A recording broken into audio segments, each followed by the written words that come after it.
An error occurred. Wait a second and try again. Here we go.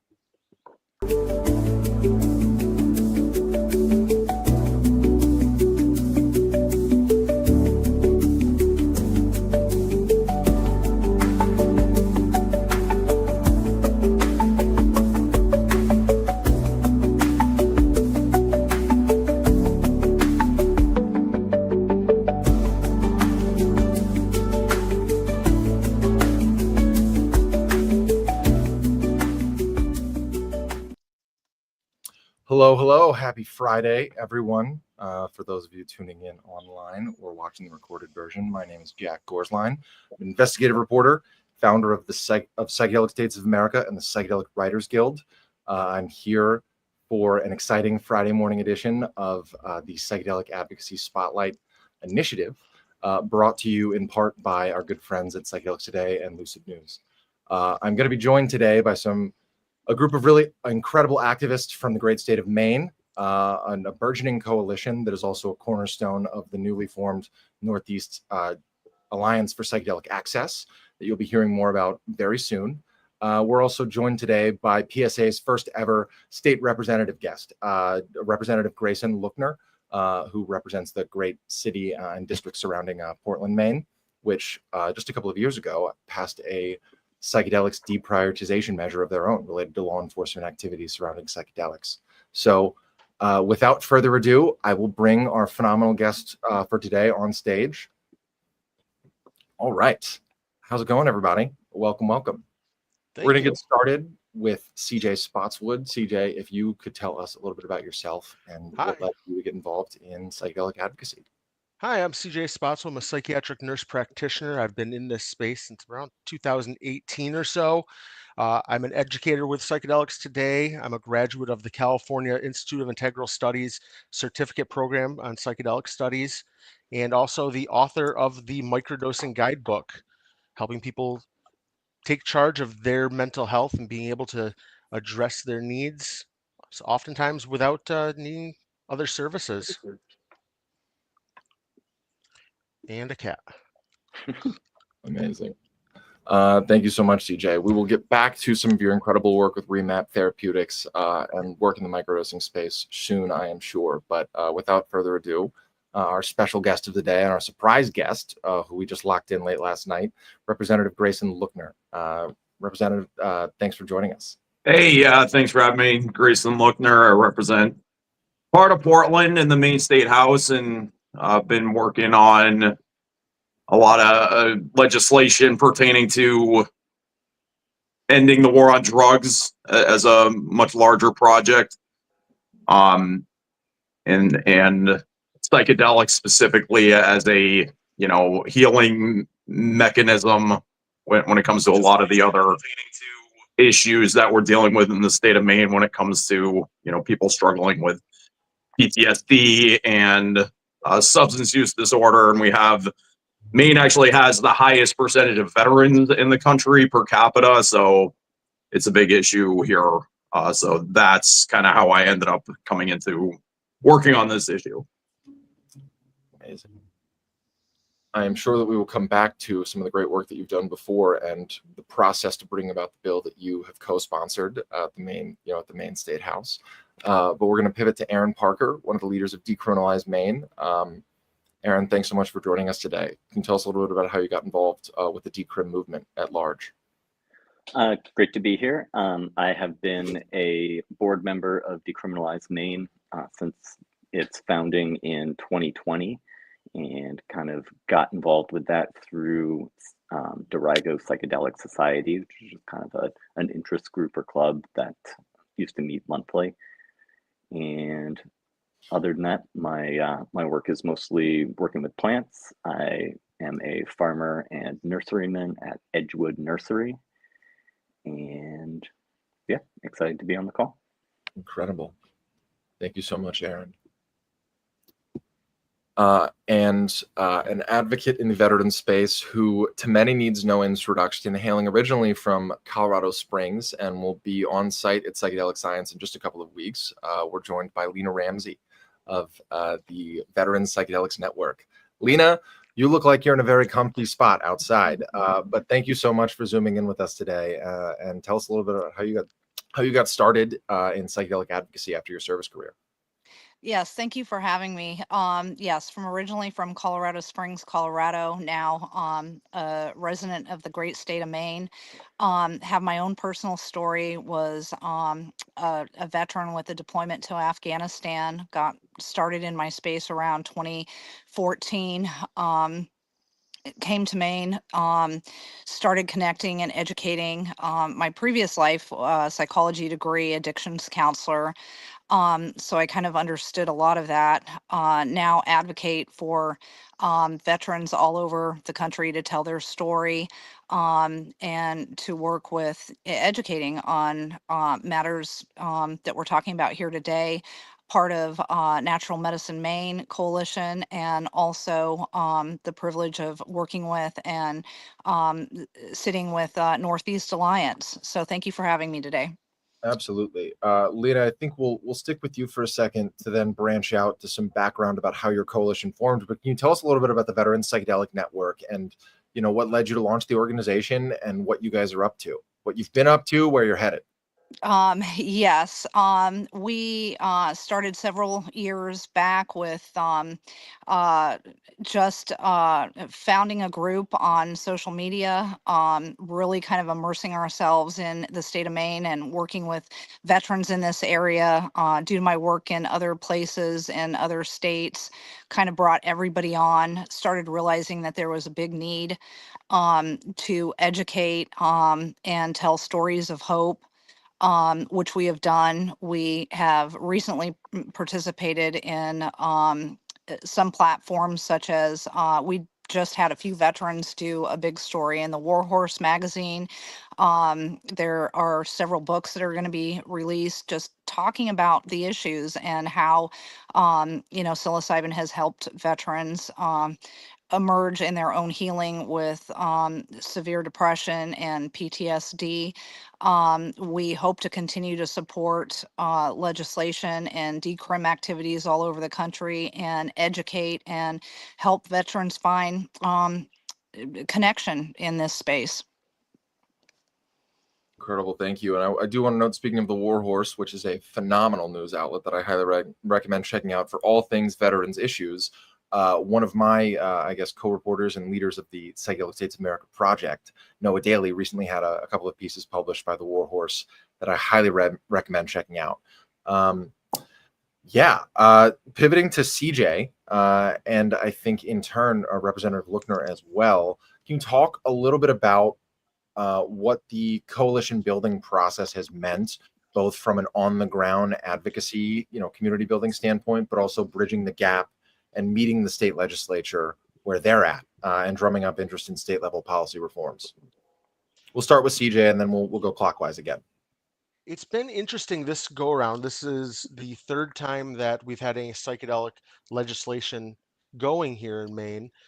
This time, we, the advocates and decrim and everyone, weren't even aware of this being on the books. It was a carryover from last legislation, and I'm sure Representative Lookner can talk a little bit more about that. But we ended up, I got an email from Representative Lookner the night before and started emailing key people just to kind of make our statements known and get up to the Capitol that the next day, going in, talking about our story, getting some people involved, trying to, drum up interest, kind of get some people talking about their story, how they've been affected, both not having any improvements through normal or traditional means, people talking about how they found great healing from these psychedelic molecules, and trying to get some interest going. It's been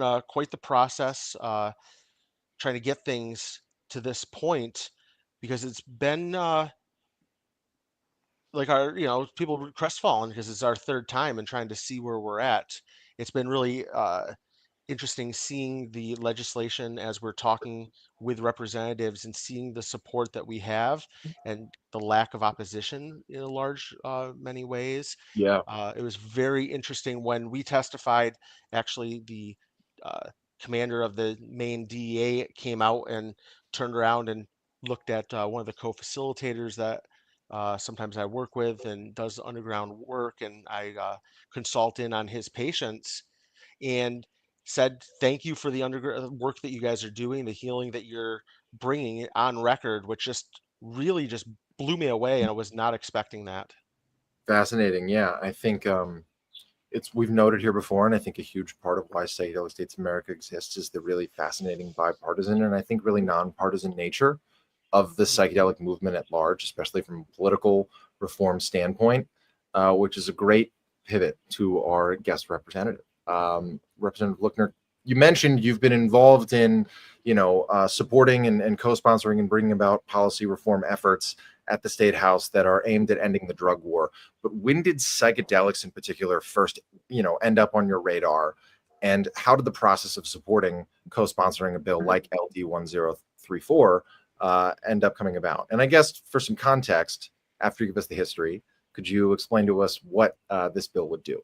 Yeah, thank you for that. And just one of the points that you brought up that I really agree with, I think this isn't a partisan issue in the traditional sense. And this has been a bipartisan effort. So I think that's really hopeful. Psychedelics came, I guess that's hard for me to answer because I'm always, I came up during a period of time when, cannabis was still illegal, and I always lumped in sort of like the natural compounds, the things that just grow. Like, why would anything like that just be illegal? And then through a lot of reading and research and experience that I've had in my own life, learning that just the incredible healing potential that psychedelics can have, dealing with, as has been mentioned a bunch of times, PTSD, treatment-resistant depression, et cetera, et cetera. Right at the beginning of the pandemic, before I got elected to the State House, I got elected in late 2020. But at the beginning of the pandemic, I just so happened to be reading How to Change Your Mind by Michael Pollan, and that sort of put it right back at the front end of thinking about the potential and sort of like the unfortunate history and stigmatization that psychedelics have been subjected to over the years. So when I decided to bring this bill forward, it was because of discussions that I was having with my Republican colleagues who were excited about this, and maybe just because of the dynamics on that side of their, it didn't want to necessarily be the champions. So encouraging me to submit the bill, which I was very happy to do. When I decided to go this route, as far as, so what this bill would do is just very simply decriminalize possession of up to 1 ounce for adults 21 years and older of psilocybin.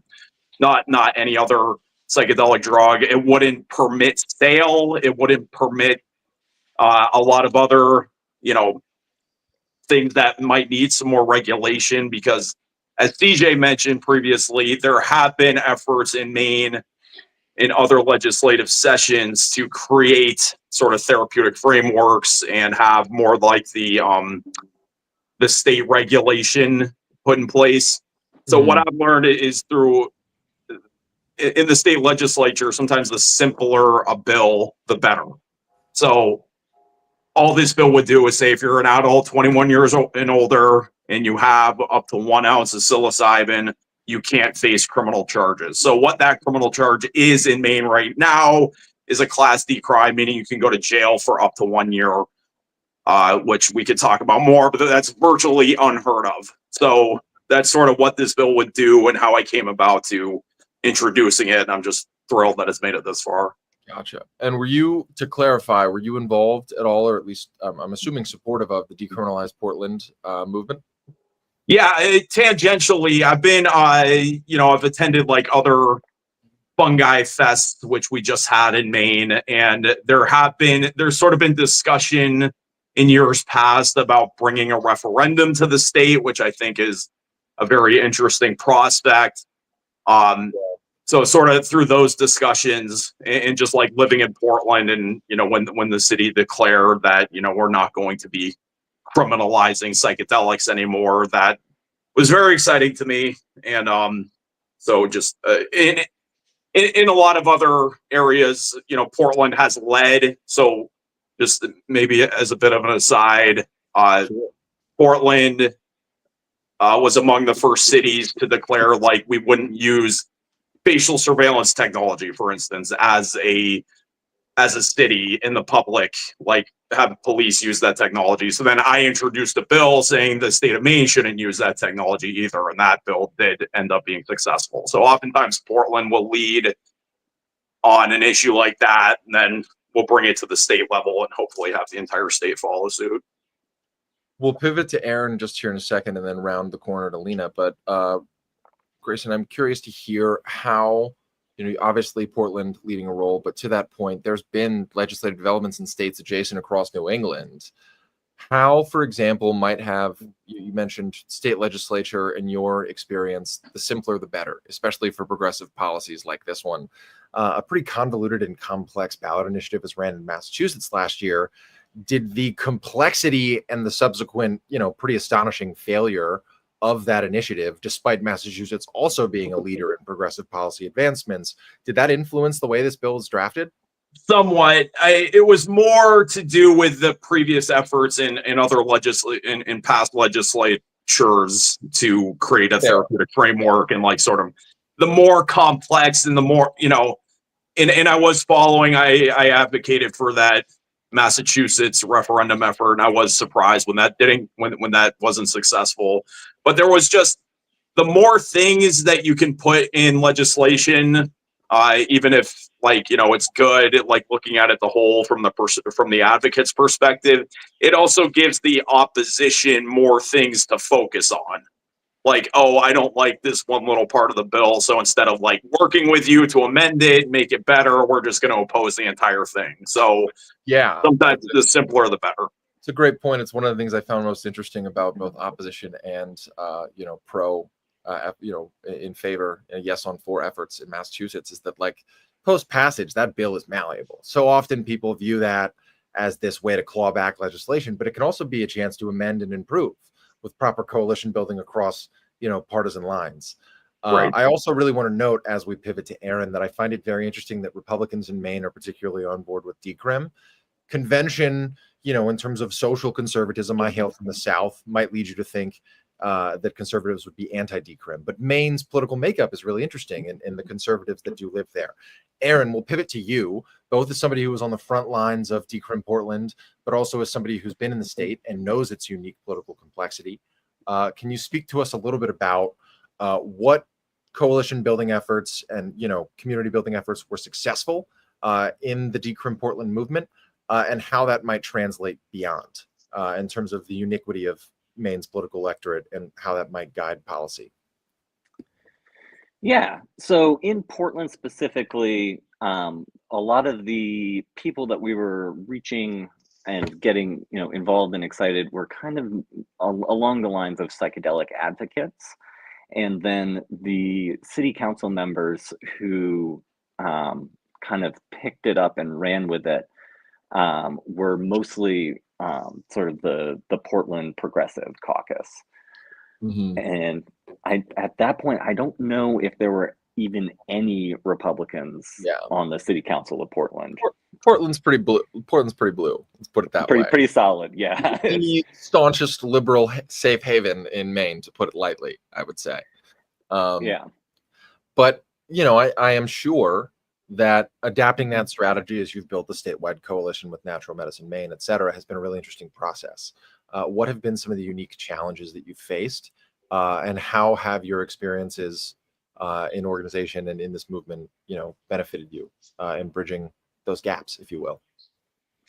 Well, it's been a great learning experience for myself about just kind of how working within the legislative framework, how that goes. I've worked on many issues as an activist through the years, but until this issue, I've tended to be more of a direct action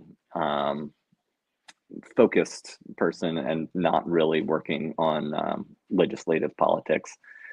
So it's been a change of pace for me, and it's hard. It's takes a lot of effort, and sometimes you feel like you're getting like, oh, we're really providing a lot of information to these legislators, and they're coming around, and then it comes to the committee vote or whatever, and everything just disappears. So it was extremely heartening to see LD 1034 not only make it out of committee, but make it past the House and the Senate by small margins. But I don't know that anyone from our coalition was like really expecting that. And it still has a viable path forward, and we're really hoping to get this across the line. Yeah, we'll pivot back to Representative Lookner shortly to get a better understanding of where we might be headed. And for now, we'll pivot to Lena. Lena, the veteran arm of the psychedelic movement certainly has its conservative-leaning streaks, to put it lightly. This is where I think your expertise will be very interesting for us to hear more about. You've both lived in Colorado and hailed from there, which is an interesting purplish state in its own right. But you've also come into Maine as an outsider and put down real roots. What have been, similarly to Aaron, some of the strong points, and what have been some of the challenges, and how have you overcome them in really building what I think is a really impressive coalition that's only just getting started? Yes, it is. Thank you. And I resonate a lot with what Aaron has said. Maybe not expecting it, to go this far in Maine, being glad that it has. We've had a lot of really great veterans that have shown up and have done a lot of the grassroots work, that have gone and supported this bill, and have supported the efforts at the State House in Maine. So I really want to have a reach out to those veterans. It seems like some of the challenges that I have seen in Maine versus, in Colorado, where I came from, had, although less of a population of veterans as we do here in Maine, respectively.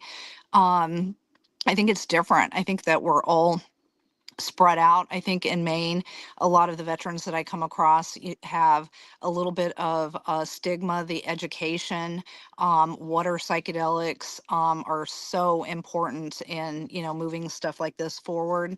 And time after time, I have a lot of reach outs, not only in Maine, but throughout the United States, of people who do want to tell their story, get heard. We've done great efforts through social media, and just in the local aspect of it. So, I mean, there are some really good people showing up, but I think one of the things that perhaps we could do, just a little bit better is just organizing these veterans to come out and do a little bit more speaking at the State House and let everybody know the support that they have for it, because it is vast here. If I could say anything, I get reach outs every single day. And so the platforms are really important in that, very important in that.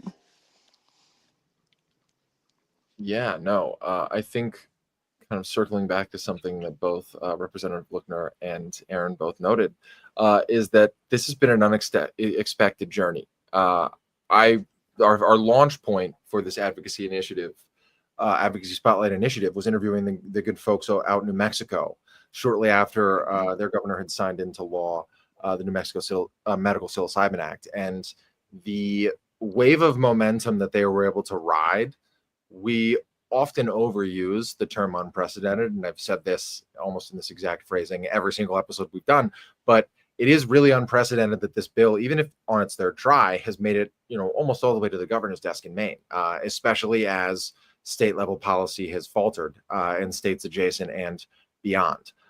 So I think both the veteran angle, but also pivoting to CJ, who's doing some really fascinating work with REMAP Therapeutics, and we have some mutual friends in the Psychedelics Today ecosystem that work with psychedelics and chronic pain. I'd really love to hear a little bit about how those stories and those beyond the veteran space, stories of healing with psychedelics in maybe less than a strictly medical, hyper-medical context, how has that reached constituents in Maine who tend to skew libertarian in their conservatism? Well, I think one thing to start, because I do a lot of education for healthcare providers, one of the things I often will start off my conversation, and it's a very controversial one, is I point out that the current way that we treat mental illness is a palliative attempt to manage symptoms. We don't really cure anything. Medications help people manage their symptoms better. And when we start looking at these types of treatments, what's unique about them, I don't want to say that they cure, but the remission rates are unbelievable, where people will have improvements that last years. And that's not just with psychiatric treatments as well. Like you had mentioned, I'm the chief psychiatric clinician for a company called REMAP Therapeutics, where we work with individuals who have chronic pain. One of the clients that I worked with, she did a interview here on Psychedelics Today, telling her story where she was a federal JAG judge with chronic pain. We did a week-long retreat with her in Colorado, doing 3 days of large dose psilocybin during that time, while at the same time my partner Court was doing this. It's called Z Health, where it's looking at like the visual complex and the mind-body connection, and the idea is the medications will open this window of plasticity. And we saw her chronic pain going from a 7 out of 10 almost daily to 0. And at this point, we're over a year out, and her pain is still at that point of a 0 that we've seen unheard of for her. And she's tried numerous medical treatments, medications, surgeries, ketamine, things like that. But the psilocybin is what opened that up for her and made these changes. On top of that, she also had PTSD symptoms going in. Those have now resolved. The symptoms are not there. I would dare say she no longer has PTSD. There's some struggles here and there that people have with PTSD. Sometimes things get triggered, but it gives the people the tools to be able to manage those symptoms and being able to understand what is going on, and maybe be a little bit better at being less reactive to them. Yeah, I think I so appreciate, first of all, the work that you guys are doing at REMAP, and shout out Court Wing. I think a true visionary in our time, and I think a thought leader that everybody should be tapped in with, who's really at the cutting edge of this issue, along with you, CJ, of course. And I think looking at cross-pollination of constituencies and communities that might not be aware of alternative, treatment pathways that involve psychedelic modalities. There's a recent really phenomenal study that came out, about psychedelics and Parkinson's at the University of California, San Francisco. There's been some really fascinating research into psychedelics and IBS. I want to shout out the Cluster Busters and Joanna Kempner, who I think is one of the most important voices of our time. Somebody with a raging cluster headache will take 5 grams of dried psilocybin mushrooms and they will not see God, but they will not have a chronic migraine that is debilitating and means they can't get out of bed in the morning or for weeks at a time. So really finding those mesh points to expand this discourse and really rope more people in, I think is really important. And I am so grateful as somebody who gets to cover these issues that communities like yours are thinking about that from day one. Makes my job a lot easier. So Representative Lookner, I'd really like to get both some understanding of the legislative process in Maine, and we've mentioned that there have been some other bills filed with more medical focus. This is the 3rd try around for this decrim model with no sales or anything attached. But how far has it gotten? Where does it stand currently? And what might come next that could help propel this bill to the governor's desk and sooner rather than later? Right. So I think I'm as surprised as anyone that it's come as far as it did. We came out of the committee that I sit on. Another reason I decided to introduce the bill the way that it's drafted is because if a bill is dealing with criminal penalties, which this bill is, as far as repealing the criminal penalty for possessing psilocybin, it ensures that it comes to the committee that I sit on, which is the Committee on Criminal Justice and Public Safety. So that ensures that at least there's going to be one person on that committee, the bill sponsor, myself, who is advocating that bill and ensuring that, or hoping, making it much more likely it'll get a positive outcome out of committee. So the committee vote, which happened back in April, wasn't the most hopeful. It was there were 13 members of the committee, and there were 3 reports. So one of 3 directions that the bill could go once it reached the House floor, which it did, and I'll get to. So the committee report that we got was fairly evenly divided amongst the 13 members. There were 4 people who voted with, or three other people, myself included, for a total, who voted for the bill to pass as it was written, so the ought to pass. There were 5 people on the committee, 4 Democrats and 1 Republican, who voted for an alternative to send the bill to what we call a legislative study, which is not like we're going to look at the information coming out of Johns Hopkins and NYU, but we're going to get a bunch of cops together and maybe a veteran or 2 and maybe a member from the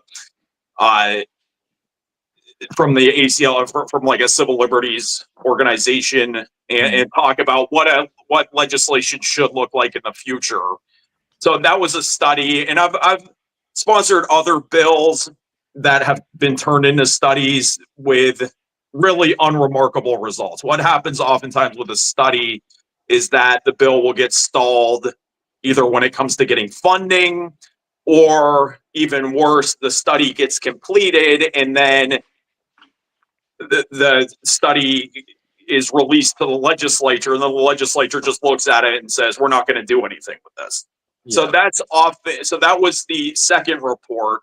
And then the third report was just to say this bill shouldn't pass at all. And that was the remaining 4 Republicans on the committee. So it was a 3-way report: 4 for the ought to pass, 5 for the ought to pass as amended, turning it into a study, and then 4 just saying ought not to pass. So that set us up for a bit of what we call a floor fight, meaning that there's going to be a lot of debate. It wasn't a clean-cut issue. There were a lot of Democrats who on the committee and in our caucus who were just much more a little bit uneasy about passing the bill directly, who believe in this, they have a lot of stigma. There's still a lot of stigma around psychedelics and drug decriminalization in general, despite all the evidence to the contrary. So it set us up for a floor fight, and to get the bill even in the position where it was, so we ran the bill as just on the floor. I got the committee chair, who was one of the 5 members who voted for the ought to pass as amended, to turn it into a study. So the committee chair gets to move whatever report he wants on the House floor. And I realize this stuff might make people bored. It's good. We're here to deconstruct this process. So okay, good. Helping us do that.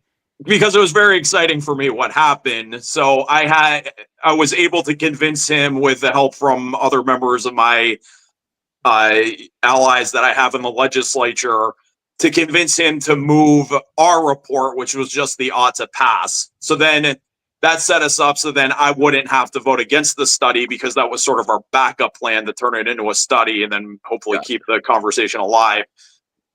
So we ran the ought to pass, and because of the numbers that day, there were a bunch of people who were absent who were in opposition, we ended up succeeding by one vote on the House floor. It was very dramatic. And I don't think anybody expected it. It was just like people sitting, and it had a very interesting party breakdown where it was, in the state of Maine, there are 151 total House reps. A bunch of people were absent.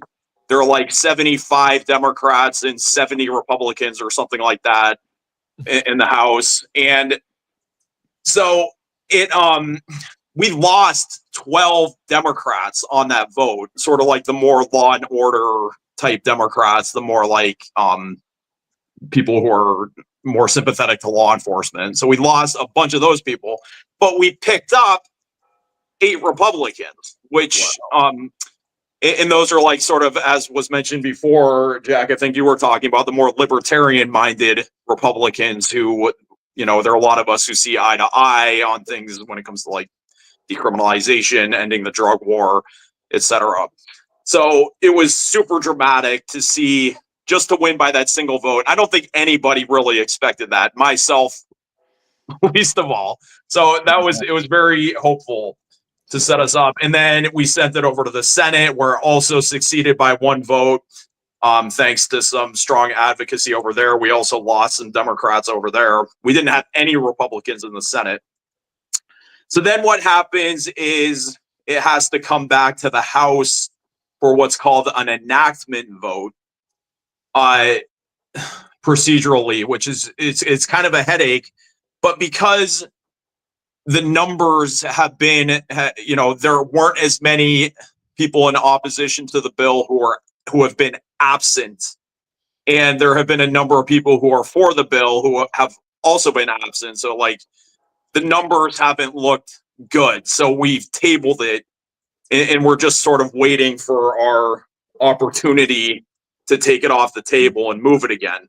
But you have the ability to bring it back onto the table. This isn't something. Yeah, we can move something. So since it gets tabled, it moves on to what's called unfinished business, and so we can take things off on unfinished business and then have a vote on it when things are looking better for us. I can't guarantee that'll happen. I don't know what the odds are that will happen, but it is super promising that this bill passed the original engrossment vote in both the House and the Senate, because it shows that there is a good deal of popular support.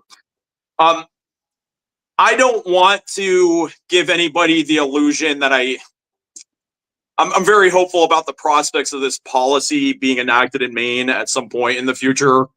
But I think with our governor, Governor Janet Mills, she is a Democrat, but she's also one of the more law and order-minded Democrats, who has vetoed a number of I think 5 of my bills specifically, dealing with a lot of things around the drug war and using the prisons and things like that. I've introduced a lot of bills that she isn't very sympathetic to, that she's vetoed.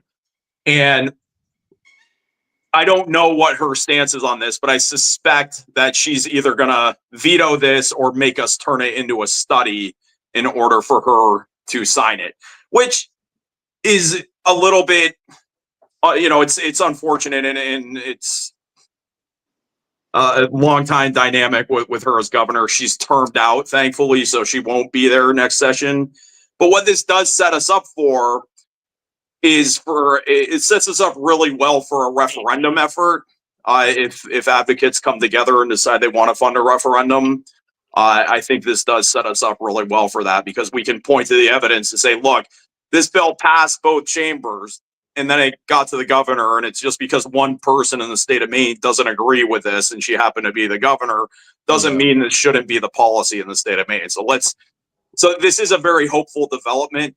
I don't know what Janet Mills will do if and when the bill reaches her desk, but that's just kind of like the dynamic that we're dealing with. So the governor has really stood in the way of a lot of, I call it progressive or call it libertarian or progressive libertarian policy when it comes to like drug decrim and ending the war on drugs, et cetera, et cetera. And that's been the dynamic for the last 8 years that she's been in office. So, but she'll be gone at some point. So next year we'll have a new governor. It's hopeful for the long run. I can't guarantee the prospects for this bill in the next 2 weeks. Understood. No, I so appreciate the political context. I think that, so often Psychedelics Today historically has done a phenomenal job of highlighting really interesting thought leaders and thinkers. But so often the political advocacy coverage gets lost in the wash. Yeah. And we're getting a really unique opportunity to see your process in real time that I think, we'll wrap up in about 20 minutes here. But we always close with, and obviously we'll circle back to, is like, who else should we be hearing from? And like, how can other community groups learn from what you've been doing? So appreciate it. We'll nerd out with you about the policy stuff any day of the week. And I also just want to note that your candor surrounding research bills, I think, is refreshing.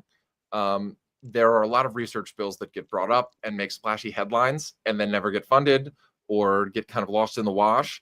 I want to shout out Greg Ferenstein, formerly of the Reason Foundation, who I think is one of the brightest psychedelic policy minds today, who was one of the first people that pointed out to me, hey, these research bills, they're great for stoking up interest in the issue for 2 years from now, but you really got to look at what the political incentive is to bring that about. And also that, Governor Newsom in California vetoed a bill that had pretty overwhelming support from the electorate and the legislature. There are political and financial incentives that politicians weigh in supporting what comes next for these policy reforms that the average constituent is aware of on an esoteric in the swamp level, if you will, but doesn't really get the nitty gritty of. So grateful. And I think really a historic moment for what we've got cooking here at PSA to have you join us. Aaron, I can see that you've been having some connectivity issues, some camera issues. Are you with us? Can you hear us? We'd love to get your input if you're still around, my friend. Don't know that we can hear you. So while Aaron sorts that out, we're going to pivot to Lena. Yes. Lena, give us some perspective on both what kind of Representative Lookner was talking about as to how the legislative process is a long haul and how it's been very on the fly so far, but also why, as one of the co-founders of the Northeast Alliance for Psychedelic Advocacy, you think that we need to be thinking beyond state borders for more effective policy reform efforts. Very good question. I completely appreciate everything that is being said here. And, I think Maine has, at least in my observation, has had a lot of very progressive reforms. I'm really hopeful that we can move forward. I've sat on some of these committees in other states where we think we're making progress, and it ends up taking a big step back in everything that Grayson was saying. I think the Northeast Alliance is so important because all of us are getting together. There's great organizations out there that we've brought up today, Cluster Busters, Heroic Hearts, as a veteran organization, many others. The list is long. On lessons that have been learned. And the Northeast Alliance for Psychedelics kind of brings people together with a common goal and kind of removes a lot of the stigma because they are very aware of what has happened throughout the United States and can help support each other in this. I believe that, this is an issue for everyone. Especially when we look at the veteran population, first responders, and we have a lot of veterans here. My work in the VA system here, there's a lot of progressive thinking within people that are working within the VA, doctors and case managers and otherwise, but there is this stigma. People are having a hard time wanting to come forward for a lot of different reasons, but that's changing through our education and through our work and our grassroots effort, where people are ready for a change. Story after story after story about veterans and the myriad of medications that they are given. for mental health issues, PTSD, major depressive disorder, all of this kind of stuff. And if I could tell you how many times I've had discussions with people on how they were able to get rid of, including myself, pages and pages and pages of medications by working with somebody, like CJ, who has a lot of experience in seeing this. And I think coming together is really important to be able to advocate for these different things. I think it's just the grassroots effort is so important, and we need to learn what the mistakes have been made through Northeast Alliance, sitting on Decrim Maine, Naturalized Medicine Maine. Looking at some of what you've been working on, Jack, has been so important. But access for all is something that I preach and I talk about, and veterans who are trying to heal from these issues, it's just sad to think that they can be taking and I refer to it as a medication and face jail time on it. That is really difficult to face, because some of these veterans, it takes a lot for them to get to be able to say, hey, I don't want the alcohol, I don't want the medication. What is my state doing, to support in that? So I think these are very, very important issues, and we're working on it. We're getting it changed, advocates, and just having conversations like this. So I appreciate it. Yeah, I want to note, and this will be a good segue back to Aaron, that last weekend at the Maine Fungi Festival, I was fortunate enough to sit in on the first ever in-person meeting of some of the founding representatives of the Northeast Alliance for Psychedelic Access. I've sat in on a couple of the intro Zoom calls and can confirm that the movement extends beyond New England, as far south as New Jersey, and even representatives with roots in Connecticut that hail from North Carolina presently. So we were fortunate enough to start our advocacy spotlight initiative with Logan Davidson from Texans for Greater Mental Health. He is also one of the founders of the Southeast Alliance. So I think that this idea of regional alliances building towards a national alliance, especially when you look at algorithmic discrimination, which we will be sure to talk about, how Veteran Psychedelics Network has been completely wiped from Meta's platforms. We'll come back to that. But Aaron, to pivot to you, in your time, both as a resident of Portland and as somebody who was advocating in the Decrim Portland movement, and since that Decrim movement was successful, deprioritization movement, I should say, to clarify, has there been, point blank, any negative public health impacts on Portland related to psychedelics and increased harms? And what should people know about, what the latest is as far as psychedelic use in Portland, and whether or not that's negatively affecting public health at large, as many a prohibitionist might say it will? Yeah, I would say there's been no negative effect, at least that we know of.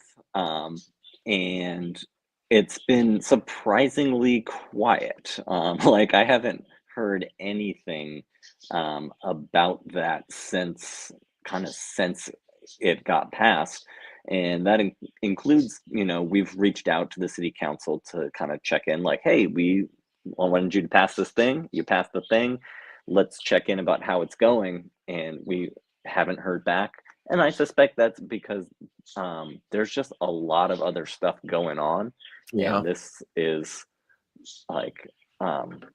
it's a priority for our organization because this is what we do. But there is a serious housing crisis in Portland that is kind of, it's got to be the focus.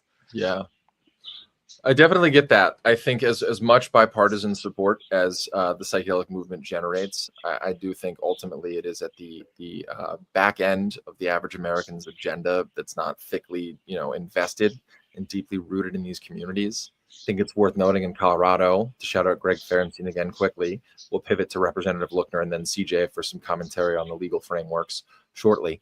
But Greg Ferenstein did a fantastic year-long study of public health impacts in Colorado following the passage of their successful legal therapeutic access decrim ballot initiative at the state level. And, less than half of the the residents he spoke to were even aware, from my understanding. I don't want to definitively say the less than half. I might be wrong on that. Please don't quote me and I will correct myself post haste if needed. But it is fascinating how both, public health harms don't really seem to exist. Massachusetts, we've got 8 different cities, I think 10 now, to correct myself in real time, that have passed local municipal deprioritization measures. I haven't heard of any horror stories, and there really haven't been, because again, those that use in the underground seem to be using relatively responsibly. And, I digress. Representative Lookner, as the representative of Portland, have you heard of any adverse incidents or any outrage related to the decriminalization? Absolutely none. Which just harkens back to the stigma. The sole reason that these compounds remain illegal is because there's stigma among law enforcement, and because of 50 years of the drug war. But that was also brought to us during committee, where law enforcement came to us and said, simple possession of psilocybin as a criminal charge in Maine is almost unheard of. The only time that psilocybin is ever charged as a crime in Maine is when you have people who are selling other drugs like fentanyl or cocaine or much harder drugs who also happen to have psilocybin for sale. So those are the only people who are getting charged criminally for psilocybin. It's trafficking in connection and secondarily to all the other drugs that are much more profitable and in demand. The people who are using psychedelics, I think, are seeking them out for their therapeutic benefits, for the who are wanting to gain that perspective or have that experience. So these aren't people who are engaging in a lot of the other behaviors that we associate with drug use, as anybody who's had experience with psychedelics knows. And as Aaron pointed out, there are a ton of other problems in Maine, and this isn't, housing chief among them, and just a million other things that we're dealing with. So this doesn't really rise to the top of our issue list, even though I think it should, because there are so many. One of the other huge crises that we have in Maine is that we have a huge overdose epidemic. And the use of psilocybin and other psychedelics could be really beneficial in bringing that down among, and then veteran suicide, blah, blah, blah, all these other awful things that happen that we could really be helping people out with. So it's really just the stigma that we're fighting at this point. I think it's really that's why I think it's super beneficial to have veterans leading on this issue. Because again, veterans are really respected and venerated in the state, and it's we have the highest percentage of veterans of any state in the country, as I mentioned before, per capita. And so I think that's been super helpful in moving this issue as far as we've gotten it. And I sort of say tongue in cheek is that if we as a government can't solve people's problems because we're so deadlocked on everything else, at least we can give people the means of transcending their problems, by using psychedelics. So I've been saying that a little bit cheekily. But and the idea here isn't to promote psychedelics or say it's going to solve everything for everybody and that it can't be used unsafely, because it certainly can be. The idea is just to say, if you're an adult, you want to have the ability to use this compound and do so safely and responsibly, we're not going to charge you with a criminal penalty. Well said. And I think, I can see it on a campaign slogan now.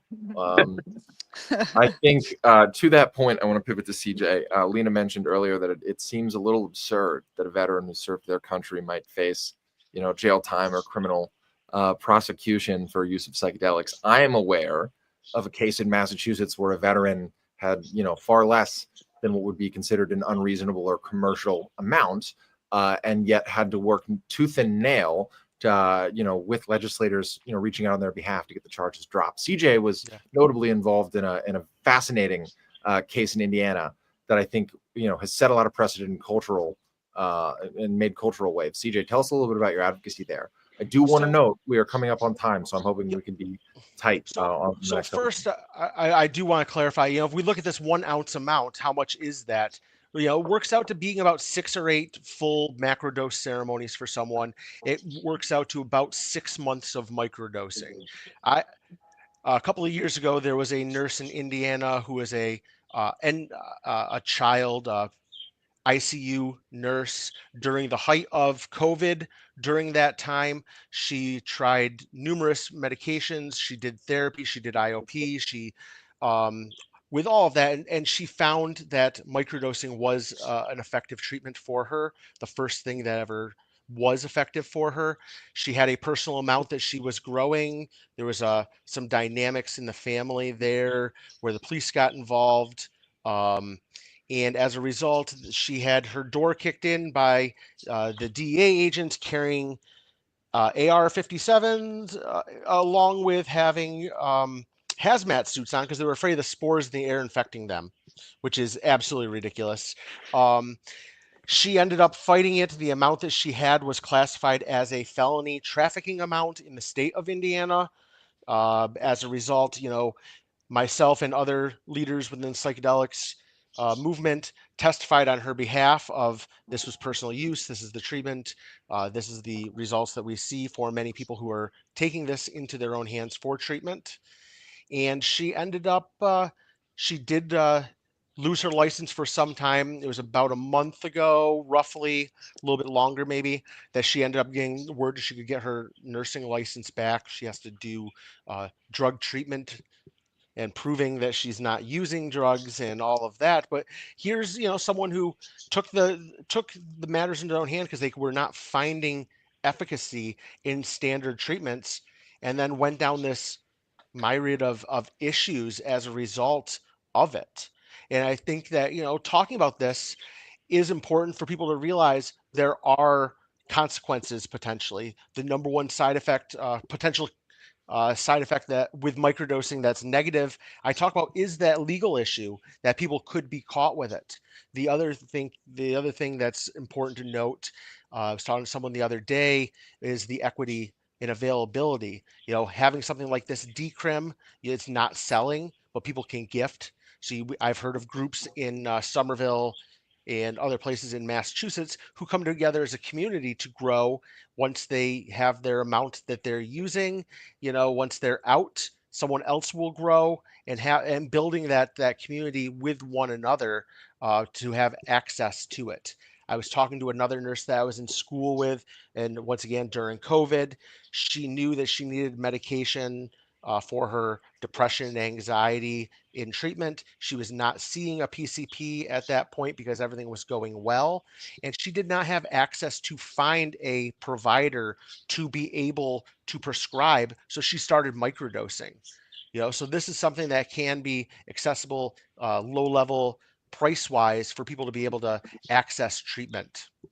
So I think that's really the important piece there to talk about. And I think that Maine can be a great social experiment if we can get something like this rolling and showing other larger states across the country that this can be an effective way to allow access, but at the same time not cause more problems with the legal system, et cetera. Yeah.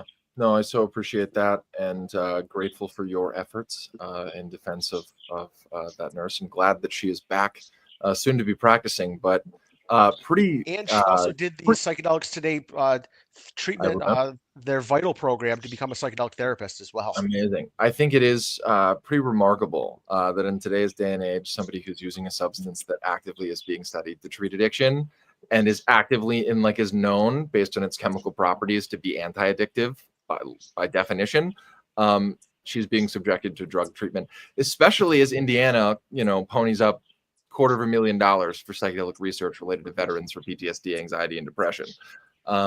So I do want us to start wrapping up as we have about, a couple of minutes to run over. But the first thing that I'd love to hear, starting with Lena, is who you mentioned that there are some phenomenal veteran advocates in the psychedelic community in Maine.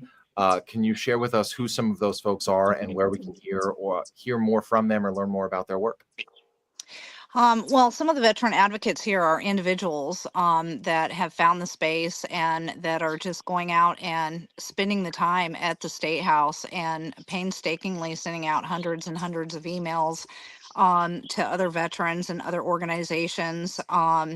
As far as that goes, within, their communities, and their communities are far reaching as well. Veterans are pretty tight as far as the different groups. And briefly, if I may, Jack, one of the Yeah. ways that we get together, is through all of the social media, and we find each other. And there are networks of veterans all over the U.S. that do the same model of gifting and helping people become self-sufficient in this, and being able to help mentor each other in this. And recently, when I had mentioned earlier about, we need to up, kind of one of the downfalls is upping our organization efforts is, as I've discussed with you, some of these social media groups are, getting shut down for the wrong reasons all over the United States. And so it is kind of playing a part in, the cohesiveness that Agreed. something like Northeast Alliance for Psychedelics can, help advocate for and bring together different things within the states. And I know we're almost out of time, so I just really wanted to briefly say Of how course. important it is. This was talked about in the War Horse, is the underground network and how we're helping each other. I want to thank everybody for listening to me today and being here and doing the work. It's just amazing. Yeah, Lena, you and I will certainly be due for a follow-up episode to discuss all that has gone wrong with Meta's censorship of the VPN accounts. And I just sad. want to note that there has been some phenomenal coordination to raise awareness surrounding Meta's, I think, unfair suspension and banning of a number of phenomenal resources across their platforms, including the Psychedelics Today account, which we are not able to go live from today because it has been removed from Meta's platforms, seemingly without the opportunity to appeal. So this idea of patchworking together for uniform resources to provide in events of media and informational blackout across the internet is a really fascinating idea that I think I for one am excited to be able to cover in the near future. Aaron, as far as local advocates both in your scene and in Portland and beyond, who should we be hearing more from in the psychedelic advocacy community in Maine? On the veteran side, I'd like to shout out Lenny Richards. He's given some really beautiful testimony in front of the legislature about his experience as a veteran using psilocybin. And I think he's doing a lot of great, on the ground, one-to-one work as well. And you kind of touched on the interest in the sort of libertarian Republican perspective on this somewhat bipartisan issue. David Boyer has been certainly a supportive of various decrim pushes in the last few years. I forget if he's in the House or the Senate. I think he's in the House. Yeah. Yep. So he might be an interesting person to talk to about the Republican perspective. Would love to speak with him. It's a great segue to Representative Lookner. Who are some of the other state representatives that have been champions of this that we should both be hearing more from and that advocates in Maine should be reaching out to? Yeah, I think Aaron took the person that I had at top of mind, David Boyer. He's a Republican, but as far as this effort, we really do see eye to eye on this and a lot of other things when it comes to criminal justice. So there is a civil libertarian caucus in the state legislature, which is bipartisan. You might want to talk to Craig Hickman, who's a state senator from Kennebec County. He's a veteran. He's a person of color. He's been a very big advocate, and he's just he's awesome to talk to. So I definitely bring him on. And there was one thing brought up earlier that I thought was funny as far as Meta banning all these. I follow a comedian on Meta who started calling them Billabibin bush booms to kind of get around the filter. That I believe is Dr. Dennis Walker, the mycopreneur himself. Yeah. He's awesome. So the very best. Just thought that was funny. Amazing. I know that he will take great pride. The state reps of Maine are paying attention to his content. Yep. Dennis, we love you if you're watching. Love you guys. CJ, we've mentioned Courtwing and a few others in the psychedelics and chronic pain space, but your network is vast and your experience is equally so. Who are some of the leading voices that folks might not know of that we should be hearing more from now and in the near future and beyond? One I definitely want to mention, Yeshua Adanoe. He is a underground therapist here in Maine. I do consults with him for his clients when has questions, and there's questions of interactions, medications, etc. He's been doing some really great work. I spent 2 days this week up at the Capitol with him, speaking with legislators and shaking hands and trying to provide more information for them. That's kind of the big one for locally here. I mean, going national, a lot of them, Dennis, Psychedelics Today, individuals like that are just out there showing and providing information and just being accessible for people. Yeah. So appreciate it. We will wrap here in just a second. I do want to note one name that jumps off the page to me that I hope to interview soon. That's both kind of has a foot in both Maine and Massachusetts is Sandy Bernier, founder of the People's Church of Shakers and Movers, who was a proud media and community partner of the Maine Fungi Fest, which, just as a closing thought, shout out St. Joseph's College of Maine, some of the coolest Catholics out there, for hosting the Maine Fungi Fest last weekend on their campus. Really, really incredible vibe, and I hope to be able to go back next year and give some really great coverage on the ground. It was amazing compared to where we've been. We've grown, and I've been going to the Fungi Fest for 4 years now, and just seeing the absolute growth of it and people and interest, and it's like seeing family there. Highly recommend for people to try to make their way up to Maine if they do have an access to come. Yes.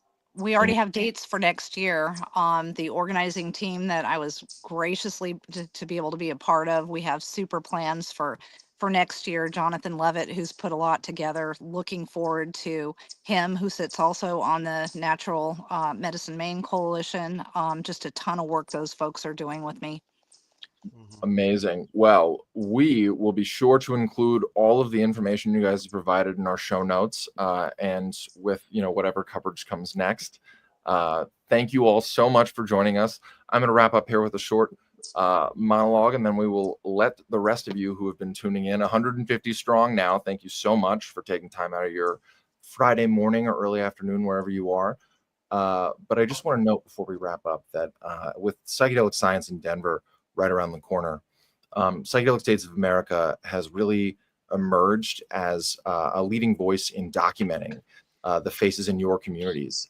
Those of you who take the time at 11:30 a.m. Eastern to tune in to an hour-long live stream with Decrim Maine, we want to put a spotlight on what you're up to and make the advocacy work that you do unavoidable for press beyond us here in the psychedelic media. So if you are headed to Psych Science and you have not connected with me or any of my co-reporters, Noah Daly, Joe Moore of Psychedelics Today, Annie Oak Harrison of Lucid News, we're going to have a fantastic press team on the ground spanning a couple of different news outlets, and we would really, really, really love to tell your story. So don't hesitate to reach out. You can find me anywhere. My interesting last name is available online. I'm not hard to track down.